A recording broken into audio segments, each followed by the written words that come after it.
Assalamualaikum warahmatullahi wabarakatuh. Terima kasih anak-anak. Untuk hari ini kita akan membahas materi menguatkan kerukunan melalui toleransi.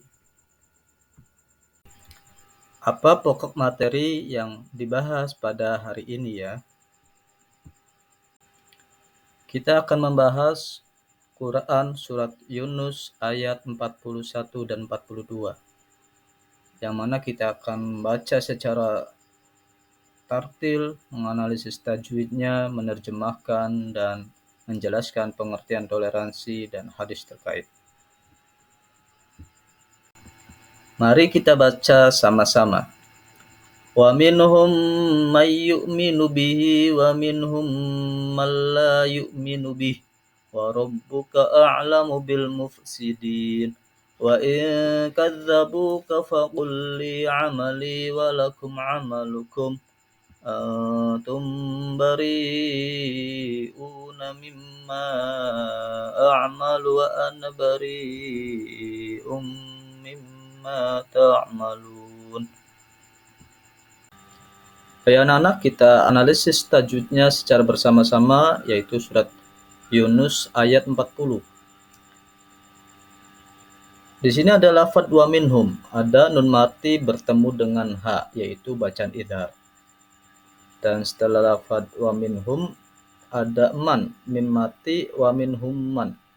Mim mati bertemu dengan mim, yaitu bacaan idgham mutamasilain. Dan setelah lafadz man ada yu'minu, bacaan lafadz may yu'minu. Nun mati bertemu dengan ya, yaitu bacaan idgham bi gunnah. Dan setelah itu ada lafadz bihi. Bihi hi itu mad silah, bacaan mad silah. Dan setelah bihi ada lafadz wa minhum, sama kayak di awal, yaitu idhar, bacaan idhar, nun mati bertemu dengan ha. Dan setelah itu ada mim mati bertemu dengan mim, kayak di awal sama, yaitu idgham mutamasilain. Dan setelah itu ada nun mati bertemu dengan la pada lafadz malla yu'minu, yaitu bacaan idgham bila gunnah. Dan selanjutnya pada lafadz wa rabbuka a'lamu bil mufsidin, di situ ada alif lam qamariyah, bil mufsidin, alif lam qamariyah. Dan yang terakhir ada pada lafadz mufsidin, din itu mad aridilis sukun. Jadi itulah tajwid pada surat Yunus ayat 40. Baik anak-anak, kita lanjut ke surat Yunus ayat 41. Di situ ada pada lafadz wa in kadzabuka, wa in kadzabu, ada nun mati bertemu dengan kaf, itu bacaan ikhfa. Dan di situ wa in kadzabuka ada wawu sukun setelah dhamma, itu mad tabi'i.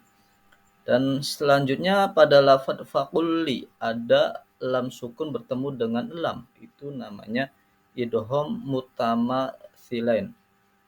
Yang tadi di ayat 40 dinamakan mim mati bertemu dengan mim, tadi namanya kalau di kitab Hidayatul Mustafid sama ya mutamatsilan. Yang di kitab lain ada yang mengatakan idgham sughir, ada mengatakan idgham mithlain. Selanjutnya pada lafadz amali ada ya sukun setelah kasroh, itu mad tabi'i sama. Dan selanjutnya ada pada lafadz walakum amalukum, situ ada mim mati bertemu dengan ain, walakum amalukum, itu namanya idhar syafawi. Dan pada lafadz antum ada nun mati bertemu dengan ta, yaitu ikhfa. Dan setelah itu ada antum bari, ya bariuna, di situ ada mim mati bertemu dengan ba, yaitu ikhfa syafawi. Dan setelah itu pada lafadz bariuna ada mad setelah huruf mad ada hamzah dalam satu kalimat, itu namanya mad wajib muttasil. Nah, terus setelahnya ada una pada lafaz bariuna. Itu sama kayak di awal, yaitu mad tabi'i. Terus ada mimma, ada lafaz mimma, ada mim bertasyid, itu namanya gunnah. Dan setelah lafaz mimma a'malu ada setelah mad ada hamzah bertemu dengan hamzah dalam dua kalimat, itu namanya mad jaiz munfasil. Terus sama ada pada lafaz setelahnya ada lafaz bariun. Ya sama kayak tadi, yaitu mad wajib muttasil. Ada hamzah setelah mad dalam satu kalimat. Terus ada barium mimma. Ada tanwin bertemu dengan mim, yaitu idgham bi gunnah.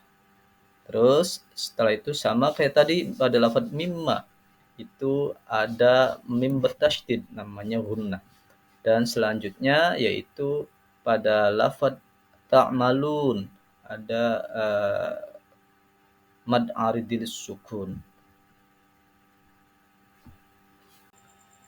Baiklah anak-anak, setelah kita menganalisis tajwid tadi ya, yaitu pada surat Yunus ayat 40 dan 41, sekarang kita terjemahkan sama-sama surat Yunus ayat 40 dan 41. Pertama kita terjemahkan dulu surat Yunus ayat 40, yang mana artinya yaitu, dan di antara mereka ada orang-orang yang beriman kepadanya Al-Quran, dan di antaranya ada pula orang-orang yang tidak beriman kepadanya, sedangkan Tuhanmu lebih mengetahui tentang orang-orang yang berbuat kerusakan. Selanjutnya terjemahan dari surat Yunus ayat 41 adalah, dan jika mereka tetap mendustakanmu Muhammad, maka katakanlah, bagiku pekerjaanku dan bagimu pekerjaanmu. Kamu tidak bertanggung jawab terhadap apa yang aku kerjakan, dan aku pun tidak bertanggung jawab terhadap apa yang kamu kerjakan. Itulah terjemahan daripada surat Yunus ayat 40 dan 41. Selanjutnya anak-anak, kita beralih kepada pengertian toleransi.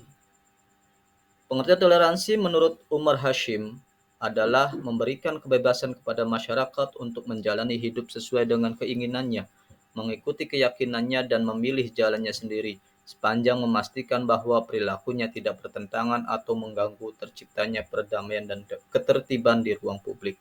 Sedangkan menurut S.Y. Marjo, toleransi adalah kualitas menunjukkan rasa hormat terhadap pemahaman yang berbeda dengan pemahaman seseorang. Itulah toleransi menurut dua ahli. Setelah kita bahas pengertian toleransi tadi anak-anak, mari kita bahas tentang hadis yang berkaitan dengan toleransi. Yang mana di sini dari sahabat Ibnu Abbas yang berbunyi ya, Ani ibni Abbasin qala qila li Rasulillah sallallahu alaihi wasallam ayul adyani ahabbu ilallahi qala al-hanafiyatus samhatu, rawahu Ahmad. Yang artinya dari Ibnu Abbas, ia mengatakan, seseorang bertanya kepada Nabi, ajaran agama Islam apakah yang paling dicintai Allah? Rasulullah menjawab, ajaran yang al-hanifiyah dan al-samhah. Hadis riwayat Ahmad. Anak-anak, dari hadis tersebut, para ulama menjelaskan bahwa dari sekian banyak ajaran agama Islam, yang paling dicintai Allah adalah ajaran al-hanifiyah dan al-samhah. Maksud al-hanifiyah adalah ajaran kebaikan yang jauh dari keburukan atau kebatilan, sedangkan al-samhah atau toleran adalah perilaku yang memudahkan, tidak mengandung ajaran yang memaksa atau memberatkan umatnya. Demikianlah anak-anak materi pembahasan toleransi, juga Quran surat Yunus ayat 40 dan 41, juga hadis yang terkait dengan toleransi. Sekian, sampai berjumpa kembali di lain waktu. Wassalamualaikum warahmatullahi wabarakatuh.